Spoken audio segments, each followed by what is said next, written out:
and then there's 1 day reading, then you have 1 day of exams, then you have the Easter weekend, so you have 4 days off. I believe it's 4 days.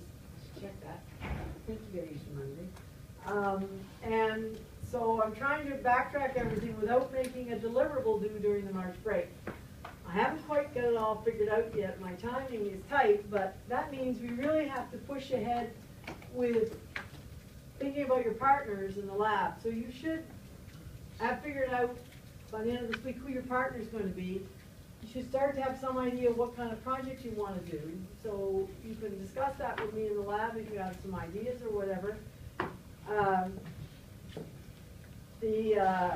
I'm trying to set it up so that you'll have stuff you can do on the March break, but nothing that's required. Things you can think about, even if you're off skiing, you may want to think about your design or what you can do for this. I'm a little worried about parts, that we can get them ordered in time to get them in here. So one of the things that a lot of people like to use is the timer. Now, we didn't fully finish last week's lab. Most of you have code written. I suggest that in the lab tomorrow, you demo what you got for the code, take a look at the information about the LCD for maybe half the lab, and then start on using the timer for the second half of the lab, so you at least get one part of the timer done. And I've sort of broken up the lab into pieces so that we'll do some work on the project and do one more piece of the hardware, because if we don't look at the hardware in the lab specifically, you'll spend a lot more time on your own doing it. So this week we're going to start with the timer.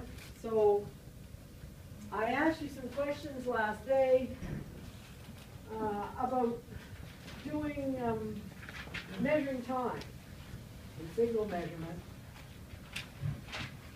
And you gave me some good ideas about how you might measure things. And basically this device, this module, does it for you so that it makes it easier to do. So we have a digital signal coming in. We want to know things like the pulse length. So we can detect the start of the pulse if we have some sort of a counter in there. We start counting, and at the end of the pulse, we can stop counting. In order to do that, we need things that will detect the start of the pulse. So we need something like an edge detector. What could you use for an edge detector? Think of your simple logic devices. We have a counter now, so we know we need a counter. What could you use to detect an edge? Latch. Latch or a flip-flop. Sure. So you could take a latch or a flip-flop, bring your signal into it, and then you could read that through a port to your microprocessor. Or you could use one of these chips that does it for you, and does it for 8 bits at a time. So you have 8 flip-flops all lined up. It catches the edge, tells you that it's there. So we need those edge detectors. We need a counter. We've already talked about having to have a counter to do this counting. And then we also need a clock to say how everything is related together.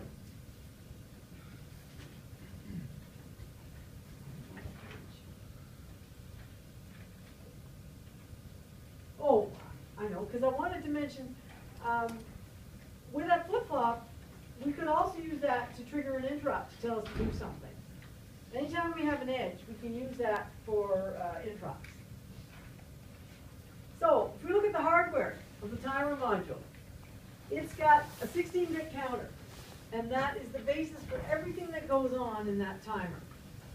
The 16-bit counter has is running at a fixed rate depending on what clock you put into it. We then have some input capture pins that allow you to detect the edges. We have some input capture flags that say when they've detected the edge. So you've got this edge coming in. We have a pin that says, tell me when this happens. And when it happens, set a flag and a register. And then we actually have a capture register that holds the value of the counter at the point that happens. So we have this counter, this pre-running counter, and then we have this capture register. So when you get, say, a rising edge and you have a choice, it can copy what's in this counter that's running all the time into this capture register. So we have capture register here, and we just use this as basically a load signal to load whatever's in the counter at that point in time. So that says, we know what the number was when the first edge happens. If we then load it again, if we read this and then load it again on the following edge, we have our 2 times. We can subtract them, we know how long it takes. So then what do we need for software? Well, like every module, you've got to initialize it. And so you've got to enable it, standard practice. You have to select which input you're going to use, because there's a whole bunch of choices, a whole bunch of them that you can use, different ports. You have to select the edge type. So if you want a rising edge, do you want a falling edge, what kind of edge are you looking for? And you have to tell it what clock rate is coming in here to the counter. So you can connect an external signal to that input pin, and like connect it to a dip switch. You could create the rising edge. That rising edge would cause this counter to capture that value. You then need to read this capture register, because the rising edge or the falling edge is going to cause a flag to be set to say this is full, so we have a bunch of flags over here.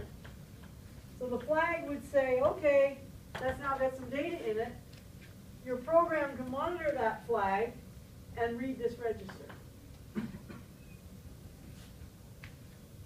And then all you have to do is subtract the 2 values of the capture register. So you do it twice, you have the length of a pulse. That's all there is to it. That's what the timer is there to do for. So your software, pretty easy. All you have to do is enable it, and then start checking for some flags and read the register.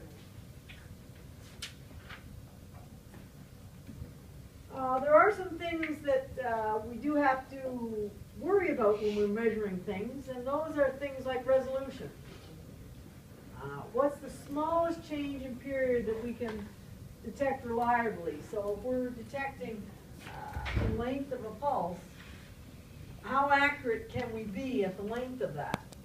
And that's going to depend on what the clock is here, because this will only change once every clock period, so we can't make this any more accurate than the frequency of the clock.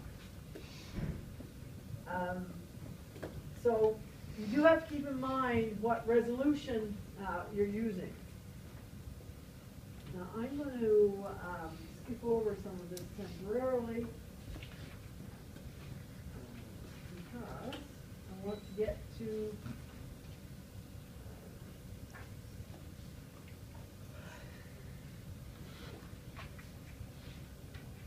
the module components. So I'm going to look at generating a pulse first. There's some other things that we can do, if I have time I'll go back to, but so that we have something to work on in the lab.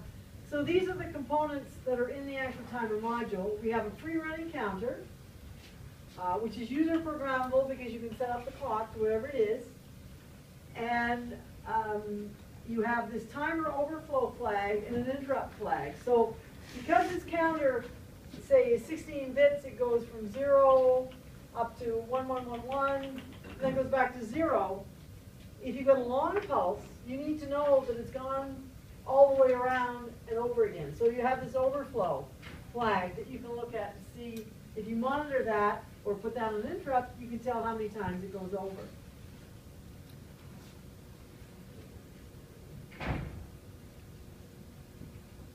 You've got some, I said here, time scaling hardware. You can set up a register to divide down the clock so it doesn't go as fast, so this counts slower. So if you're doing long pulses, you may want to make the clock a bit slower. So you start with the bus module clock, and then you can divide it down using a register. So there's a pre-scale register that you can use to cut down the speed of that. You never want to reset this counter. Just let it go. Don't reset the value. Just read it what it is and let it keep on going. Then we have a bunch of channels. So I'm talking right now about input capture. We also have an output compare that we can do, a subsystem. But the input capture subsystem says that you want to capture these values from the counter. The channels are software configurable, but you have to be a little bit careful to make sure that you understand whether you're using them for input or output. These are the pieces that are connected to the outside world through some port. So if you want to connect it to the outside, you have to put it to a port. It doesn't come directly out outside, but those bits are available to the outside world. There's also some extra functions on the input so that they can play around with. There's a pulse code there. This is extra stuff that's in there. So this is what the input looks like. This is what the chip looks like. These are all the channels. There's 8 of them. They have input capture and output compare on each channel, and it's either one or the other. You can't run them both input and output at once. And they're connected outside the chip through these pins. So these pins come outside this chip, this module. That module then can be connected to an I/O port, which then can be connected to the outside world. So this is the module. So these are external coming out of the module, not the chip itself. And we have a couple of accumulators we can use for timing. Here's all the control registers. There's our counter up there, a 16-bit counter, and our prescaler. We also have this modulus counter, which is another function, just like the accumulators are another function. These show all our timer overflows and the interrupt functions. So, if you look at the details, the counter runs from 0 to FF repeatedly. It's called TCNT. The main timer clock is called timer clock, and as I said, it can be divided by a prescale that you choose. But once you set it, everything in there is running at that rate. That's the rule. The input channels can be of 2 types, buffered or non-buffered. If they're non-buffered, they're just simple ports. If they're buffered, then there's an extra register in there that will hold the value so that you can, if you don't have time to read it, it doesn't get overwritten. So the buffered ones, you can either put them in a queue mode or a latch mode, depending on what you're trying to do with it.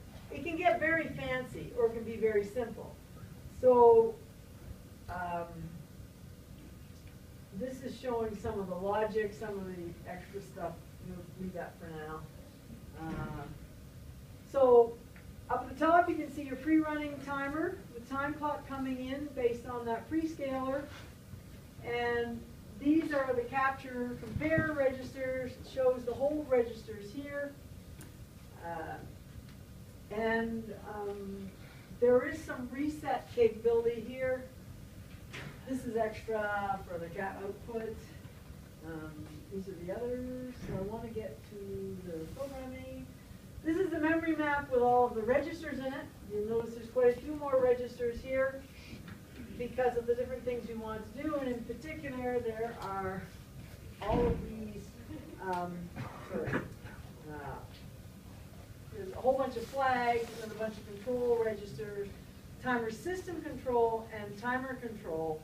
So you have to watch the names of these. These are timer system control 1 and 2.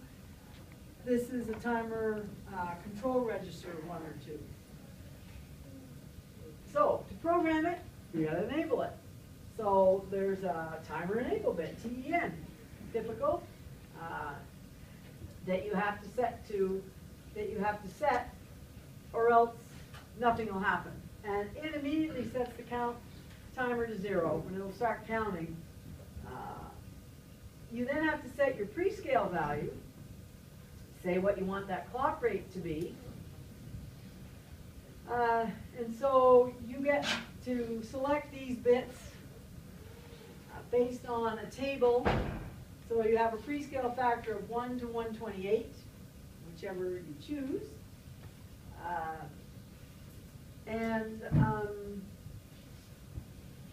Once you've done that, then you decide what channels you're going to use. Now, just like when you set up a port, you have to tell the data direction of the port. On this channel, you have to tell it that you want it to be either input capture